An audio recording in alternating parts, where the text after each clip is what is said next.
Well, hello there. How is everyone? I hope you're all well on this terrific Thursday. We made it. We made it to Thursday, and you're looking absolutely amazing, by the way. Yesterday was a midweek hump, and we all love the midweek hump. It's the best day of the week. Come on, admit it, admit it. But not only was yesterday the midweek hump day, it was also alibi deadline day. And right at the 11th hour, Ann Taylor provided an alibi.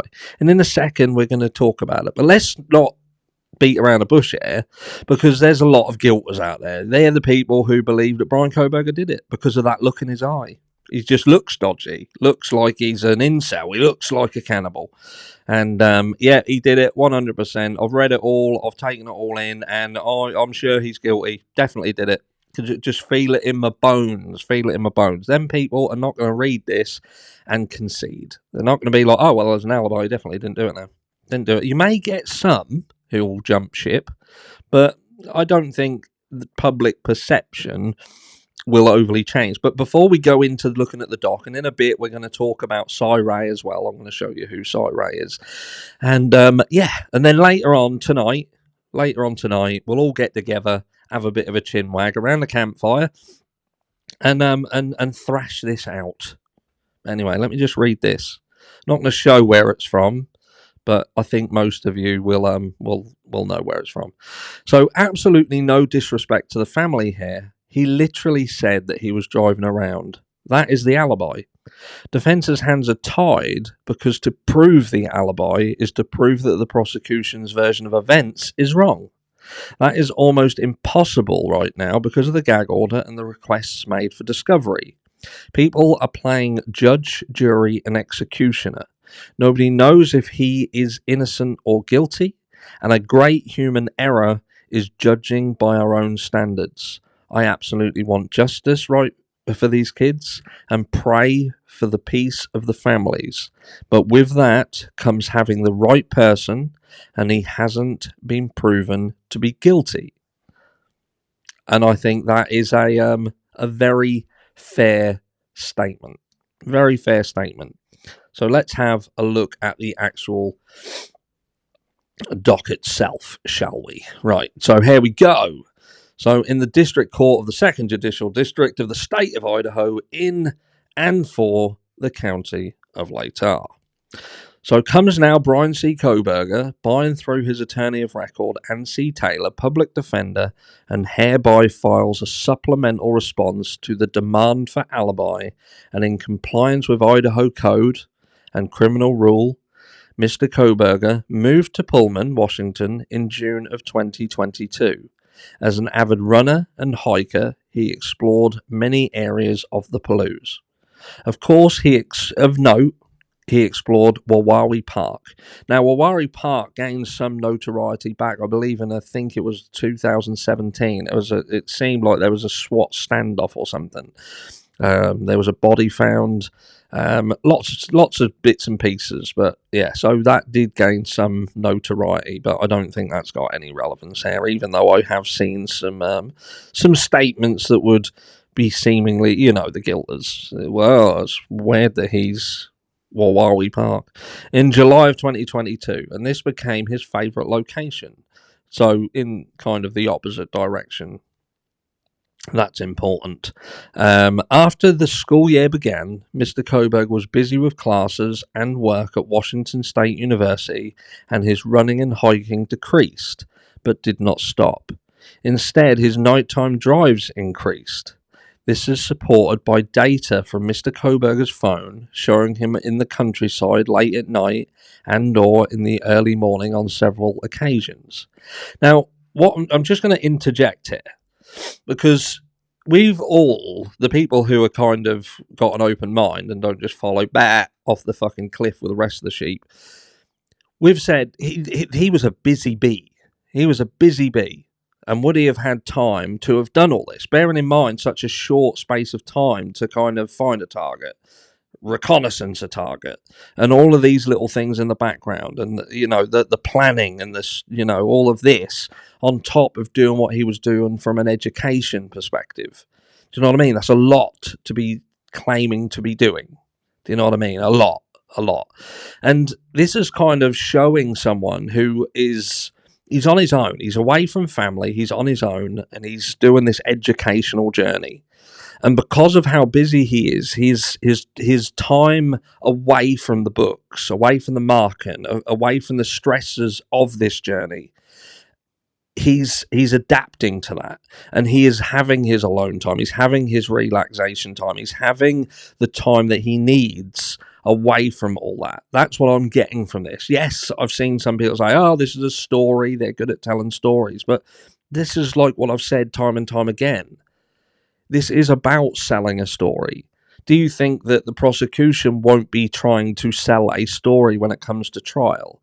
This is trying to get people to understand Bryan Kohberger's life and the busyness and the education side of it and the stresses and the strains of that for someone who enjoys getting out and running. And, you know, he's come from a place where he has had a shit bit of a start, do you know what I mean? And the narcotic situation and the health and the weight, and he's progressed through that. He's climbed his way out of that, and he's found fitness. He's found getting out, getting into the air, and getting to these places that calm the fucking soul down that some of us need. But even that ain't good enough for people. Do you know what I mean? Just, I don't know what they expect. His fucking head to crack open and a fucking demon to climb out of it. That's what people are waiting for. But anyway, I digress. The phone data includes numerous photographs taken on several different late evenings and early mornings, including in November, depicting the night sky. Now there's a, where was it? Here, look. This fucking crazes me. This does. As we come over here, look, and they're plugging. I knew they'd clamp on that. An Idaho murder suspect, Bryan Kohberger, files alibi claiming he was out driving to see the moon and stars on the night he's accused of butchering 4 students. So this is mainstream media getting hold of this and twisting it like they're trying to take the piss out of it. Do you know what I mean? And we'll cover that later in tonight's live. Drives me insane. Mr. Kohberger was out driving in the early morning hours of November 13th, 2022, as he often did, to hike and run and or see the moon and stars. He drove throughout the area south of Pullman, Washington, west of Moscow, Idaho, including Wawari Park. Partial corroboration. Mr. Kohberger intends to offer testimony of Cy Ray, CSLI expert, which is cell tower, cell phone, and other radio frequency. CV is attached. Now, if we just come over, now Cy Ray he's involved in a podcast, a Socialite True Crime. So they've got Socialite Crime Club. They're on YouTube. You can find them. And even that's now being pulled apart. Do you know what I mean? Oh, he's some fucking. They're trying to push that he's more of a social media face than he is a professional at what he does, when in reality Cy Ray is the founder of ZX Corporation and lead RF engineer for 10-2 Technologies. Cy's entrepreneurial career with ZX began after serving 20 years in law enforcement, where he spent time as a SWAT operator, homicide sergeant, and directing fugitive missions. Some of his work has been featured on episodes 48 Hours, 2020, The Discovery Channel, and Dateline, showcasing his investigative and technological expertise. Cy spent time in Afghanistan as a field advisor for an undercover team targeting improvised explosive devices cells. Cy established ZX in 2014 as a one-stop shop for law enforcement as it pertains to cellular geolocation mapping, analysis and training. The software he designed currently leads the industry in geolocation mapping and RF data, while devoting his career to bringing advanced training and investigative technology to law enforcement. Cy is a subject matter expert in the field of geolocation mapping and identifying target sets. Cy's geolocation expertise in the field of radio frequency has advanced into RF engineering of detection devices with 10-2 Technologies during the past 2 years. His accomplishments include engineering RF drone detection sensors used by the NFL at the 2015 Super Bowl and engineering RF tracking and security technology for law enforcement and military applications. In his free time, Cy enjoys spending time on his family's ranch in southern Arizona and penning early drafts of a book he intends to have published. So he knows what he's talking about. He's not just a face on YouTube with a YouTube channel, and I've got it here. Look, this is actually their website. So that's Cy and Kerry. There and there, look, and their YouTube channel is here. So there we go. So to show that Bryan Kohberger's mobile device was south of Pullman, Washington, and west of Moscow, Idaho, on November 13th, 2022. That Bryan Kohberger's mobile device did not travel east on the Moscow-Pullman highway in the early hours of November 13th, and thus could not be the vehicle captured on video along the Moscow-Pullman highway near Floyd's cannabis shop. So they're literally saying that they can prove that Bryan Kohberger went in the absolute opposite direction. Let me just straighten this out. I just realised that was not straight. That's better. So the absolute opposite direction to what law enforcement are trying to say that, or tracked him on the night of this crime, right? So that's an important detail.